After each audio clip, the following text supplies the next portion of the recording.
preventiva do Jair Bolsonaro. Não bastasse toda a tortura, né, e toda a pressão psicológica que ele está fazendo, agora, né, o tiranete de beira de estrada apela, mais uma vez atropelando a Constituição e as leis brasileiras. E em que pese nós estarmos acostumados por isso, não é por esse motivo, com isso, não é por isso que a gente vai aceitar esse tipo de coisa. E expor, como eu digo, é sempre o primeiro passo, que depois que a consciência é formada, aí então você pode tomar outras ações. Se o Alexandre de Moraes não tivesse sido exposto, ele jamais teria tomado uma lei magnífica na cabeça, tanto ele quanto a sua esposa. E não vão retirar, tampouco na base do diálogo. E eu vou comentar um pouquinho sobre isso daqui também. Então, eu queria começar com vocês, com essa notícia daqui, né? Matéria da CNN, documento revela que monitoração registrou violação de equipamento eletrônico à 00:22. Então, para quem acha que o Bolsonaro acabou sendo preso preventivamente por ter danificado a tornozeleira, porque ele não chegou nem perto de arrebentá-la, aqui vão alguns aspectos. Toda a imprensa está falando que nas primeiras horas do dia 22 ele teria violado.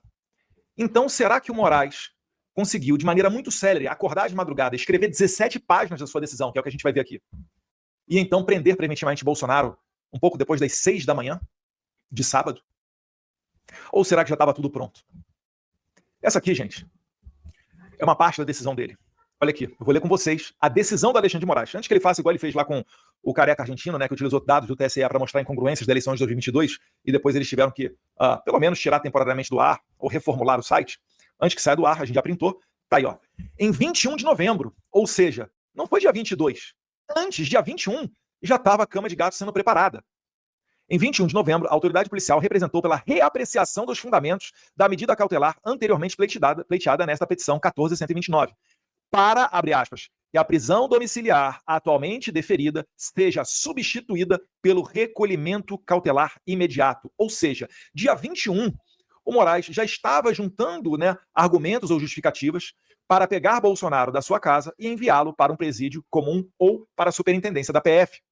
E ele segue aqui, né, na parte grifada em vermelho, na Superintendência da Polícia Federal, no Distrito Federal, local seguro e controlado, nos poucos dias que restam até o trânsito em julgado. Ou seja, o Moraes, ao contrário de que diz a lei, que o início, né, a execução da pena, ela só deva começar após o trânsito em julgado, porque quando ainda cabe recurso, não há o trânsito em julgado. Para que vocês me entendam, trânsito em julgado é uma palavrinha utilizada no meio do direito, né, dos advogados, dos juízes, para dizer que não cabe mais recurso. Então aqui o Moraes está admitindo o quê? Que há recurso. E se há recurso, há a chance de reverter a condenação.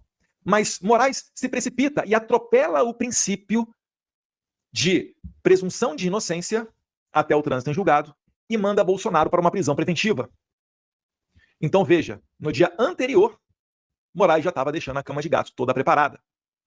E outro argumento que pode nos levar a essa conclusão é a histeria do psicopata com relação ao dia 22. Eu trago aqui, reúne aqui algumas matérias, por exemplo, aqui, ó, Moraes rejeita anular os votos do segundo turno e multa a coligação do Bolsonaro em 22 milhões de reais. É quando o PL fez o mesmo movimento do PSDB em 2014, né, acessou o TSE, e o Moraes, ao invés de responder às dúvidas e mostrar que o processo eleitoral brasileiro é íntegro, não. Ele opta por censurar, calar, multar o PL.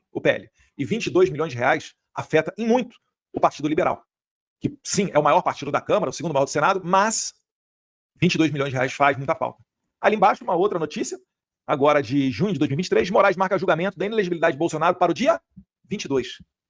E por último ali, agora, a notícia recente, Bolsonaro é preso preventivamente pela Polícia Federal por ordem de Moraes no dia 22. Então Moraes, como todo bom psicopata, igual o serial killer, quando ele assassina suas vítimas e faz uma marca lá na pele, deixa no corpo alguma coisa, sempre deixa para trás uma marca do seu crime para dizer que a autoria é sua, ao qual esse tipo de pessoa, esse fenômeno se repete com o tiranete de beira de estrada, que adora o número 22. Então nós temos aqui a reunião de argumentos antes da violação do monitoramento. Nós temos aqui a sanha persecutória dele pelo dia 22. E, num afã de fazê-lo, ele fundamenta a sua decisão em outros pseudo-argumentos ainda mais injustos, que é o que a gente vai passar a ver por aqui, né? Quer dizer, mais aqui, desculpa, um terceiro ponto aqui para falar que não tem relação à prisão preventiva com aquela solda que o Bolsonaro falou que meteu na tornozeleira, tá aqui, ó. Além disso, o Centro de Integração e Monitoração Integrada do DF comunicou à Suprema Corte a ocorrência de violação do equipamento e monitoramento eletrônico do réu Jair Messias Bolsonaro à 00:08 do dia 22 de novembro. Informação constatada, intenção da condenação de romper... Então, assim, o Bolsonaro ele não rompeu a tornozeleira.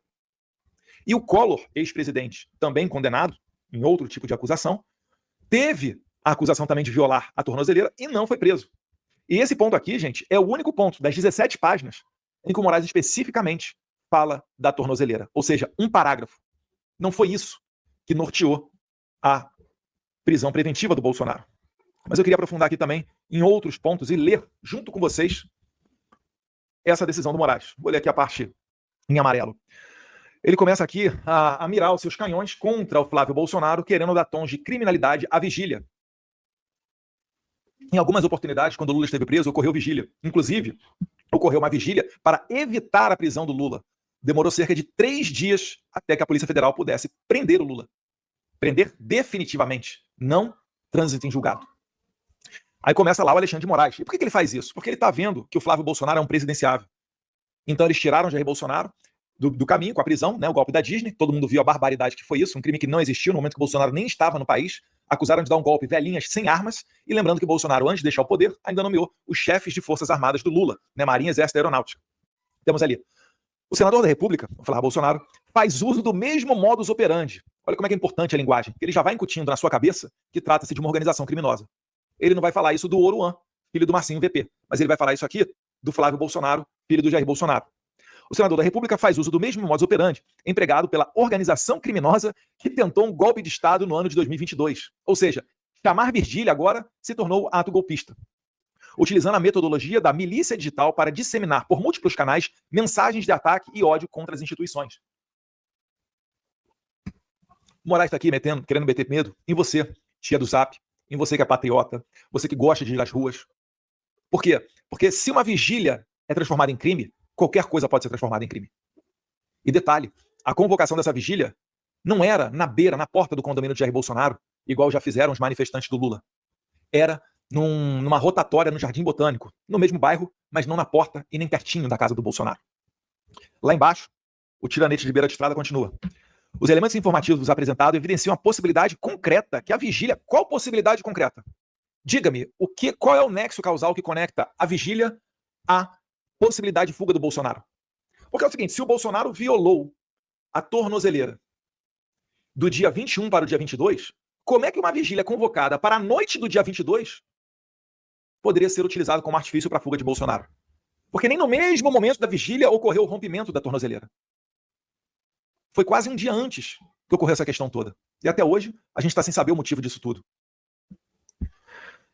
Elementos informativos apresentados evidenciam a possibilidade concreta de que a vigília convocada ganhe grande dimensão. Qual o crime nisso? Bolsonaro é popular. Saia você às ruas, Moraes, para ver se você é popular. Não consegue nem no aeroporto de Roma. Com a concentração de centenas de adeptos do ex-presidente nas imediações de suas residências, estendendo-se por muitos dias. A vigília era por algumas horas. Sequer estavam convocando para manifestação, acampamento, qualquer coisa do tipo, por mais legítimo que pudesse ser. Mas não era esse o caso. Então aqui uma notória forçação de barra. É porque não há argumento para prender Bolsonaro. Por isso que o Moraes faz isso. Concentração de centenas de adeptos, ex-presidente, nas imediações de sua residência, estendendo-se por muitos dias de forma semelhante às manifestações estimuladas pela organização criminosa nas imediações das instalações militares, especialmente no final do ano de 2022.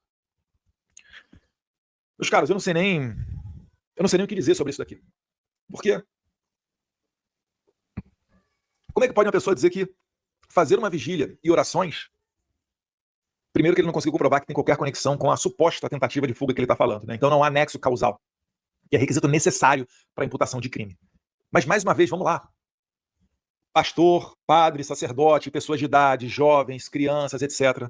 Como a direita sempre fez, de maneira pacífica, e não me vem falar, o 8 de janeiro. O 8 de janeiro, se tivesse sido um movimento exclusivamente de direita, o ministro da Justiça, Flávio Dino, tinha liberado as câmeras do Ministério da Justiça para comprovar a narrativa deles. Como eles não liberaram, eu tenho a certeza que existia gente filtrada. Até porque no meio do quebra-quebra, outras pessoas falavam para não quebrar ou expulsavam esses infiltrados.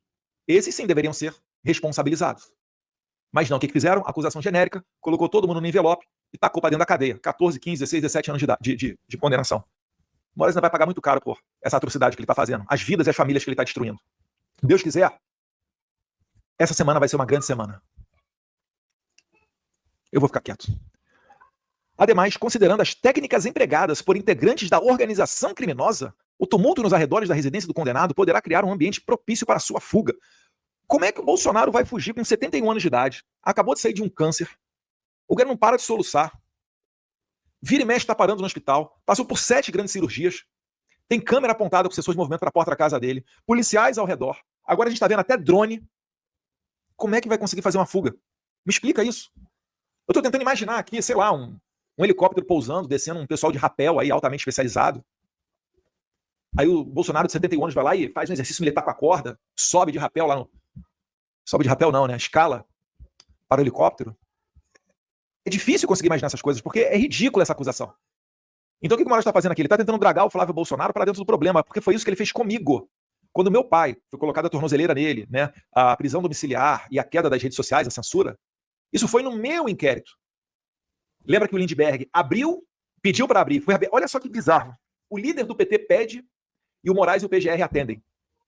Ele abre o inquérito contra mim, pede meu passaporte. Dá 5 dias para o PGR responder. O PGR demora 18 dias, não responde. No 18º dia eu falo, vou me exilar aqui porque esses caras vão pegar meu passaporte e depois vão me prender.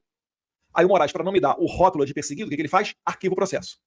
Depois, mais para frente, em maio, o Marco Rubio, numa oitiva no Congresso americano, responde ao deputado Corey Mills que sim, está estudando aplicar Magnitsky no Moraes. Aí o que o Moraes faz? Reabre o inquérito, que ele havia arquivado, ele reabre para dizer, não acho que o meu arquivamento de inquérito, que ele é definitivo não, posso reabrir. Aí ele reabre o inquérito do Lindinho, e aí ele começa a me acusar de crimes que ultrapassam 20 anos de prisão.